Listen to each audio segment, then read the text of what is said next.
पिछली कड़ी में हुआ यह था कि प्रीति शादीशुदा होते हुए भी एक गैर मर्द के प्यार में पागल थी। पति लापता हुआ था और अपनी करोड़पति पिता की पैसे उड़ा के परेशान कर रही थी। अब आगे बेटी की अय्याशी और एक गैर मर्द से नाजायज रिश्ते। इधर बाप ने अपनी तिजोरी बेटी के लिए बंद की तो उधर शाही खर्च और हाई प्रोफाइल लाइफ स्टाइल ने प्रीति और गुरफान को कर्ज में डुबो दिया। दोनों के पास अपनी अय्याशी के लिए आमदनी का कोई और जरिया भी नहीं थी। घूम फिर कर प्रीति की निगाहें अपने पिता की बेशुमार दौलत पर गड़ गई। उसे अच्छी तरह मालूम था कि बिना हाथ पांव मारे करोड़ों की दौलत उसके हाथ लग सकती थी। लिहाजा अब उसके मन में किसी भी सूरत में पिता की दौलत हासिल करने का लालच घर करने लगा। पर इससे पहले कि प्रीति के ये ख्वाब पूरा होता, अचानक कुछ ऐसा हुआ जिसके बारे में कोई सोच भी नहीं सकता था। यही था धोखा, द मिस्ट्री का सबसे खतरनाक खेल। पति गायब हो चुका था और पिता बेटी के फरेब को जान चुके थे। उधर प्रीति की जेब पर उसकी अय्याशी धीरे धीरे भारी पड़ती गई। दौलत के बिना अय्याशी चले भी तो कैसे। लिहाजा दौलत पाने के लिए प्रीति और गुरफान ने एक खतरनाक साजिश रची। पर वो इस साजिश को अंजाम दे पाते उससे पहले की कहानी में एक और नया मोड़ आ गया। उधर अनिल गायब हुआ और इधर घर की माली हालत भी बिगड़ने लगी। प्रीति पर कर्ज का बोझ हर गुजरते दिन के साथ बढ़ता जा रहा था। दूसरी तरफ पुलिस उसके पति की रहस्यमयी गुमशुदगी की तफ्तीश में पूरी तेजी से जुटी थी। लेकिन इससे पहले कि थाने से प्रीति के पति की कोई खबर आती, प्रीति के घर से भी एक और खबर बाहर आई। पति के बाद अब अचानक प्रीति के पिता सुजीत सिंह भी गायब हो गए। एक ही घर से दो दो गुमशुदगी ने पुलिस का भी सिर चकरा दिया। इसी के बाद पहली बार पुलिस की नजरें प्रीति और उसके आशिक गुरफान पर पड़ी। पहले पति और फिर पिता की रहस्यमयी गुमशुदगी की बात पुलिस को आसानी से हजम नहीं हो रही थी। प्रीति के चेहरे पर कोई शिकन तक नहीं थी और यही वो बात थी जो पुलिस को सबसे ज्यादा परेशान कर रही थी। उधर पिता के गायब होने के बाद प्रीति के अरमानों को जैसे पंख लग गया।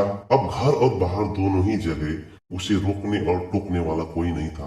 लिहाजा गुरफान के साथ उसकी आशिकी और भी बढ़ती गई। उधर पुलिस दोनों की इन तमाम हरकतों पर नजरें गड़ा बैठी थी और चूंकि उसे प्रीति और गुरफान के रिश्तों पर शक हो चुका था, लिहाजा पुलिस ने दोनों के फोन को भी सर्विलांस पर डाल दिया। आखिरकार पुलिस का शक अपना काम कर गया। पुलिस शक की जिस उंगली को थाम कर मामले की तफ्तीश कर रही थी, वो उसे सीधे कातिल का पता दे गई। जी हाँ, कातिल का, क्योंकि पुलिस जिसे गुमशुदगी का मामला मानकर चल रही थी वो मामला कत्ल का निकला और कातिल के शकल में जो चेहरा सामने था उसे खुद पुलिस के पैरों तले से जमीन खिसका दी। एक ही घर से एक के बाद एक दो लोग गायब हुए। 3 साल बीत गए पर दोनों का सुराग नहीं मिला। पर 3 साल बाद अचानक एक रोज पता चला कि उनमें से एक का कत्ल हो चुका है। कातिल खुद इसका इकरार कर रहा था, पर इस इकरार के बावजूद धोखा, द मिस्ट्री अब भी राज ही बना हुआ था। बाप की लाश मिले और बेटी के दामन पर खून,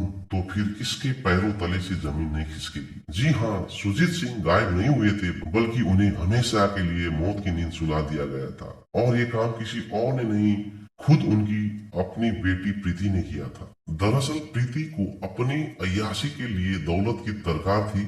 बुटीक से मिलने वाला पैसा उसके लिए नाकाफी था।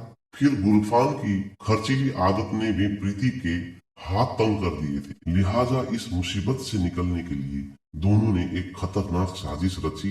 प्रीति अपने बाप की आलीशान बिल्डिंग को बेचकर करोड़ों रुपए हासिल कर सकती थी। वो अपने पिता की इकलौती वारिस भी थी, पर उसे ये विरासत बाप के जीते जी मिलने की कोई उम्मीद नहीं थी। आरोप है कि उसने अपने पिता को ही हमेशा हमेशा के लिए रास्ते से हटाने का फैसला कर लिया। साजिश के तहत प्रीति ने गुरफान और उसके एक दोस्त को एक रात अपने घर में बुलाया। सुजीत सिंह तब अपने अंजाम से बेखबर अपने कमरे में आराम कर रहे थे।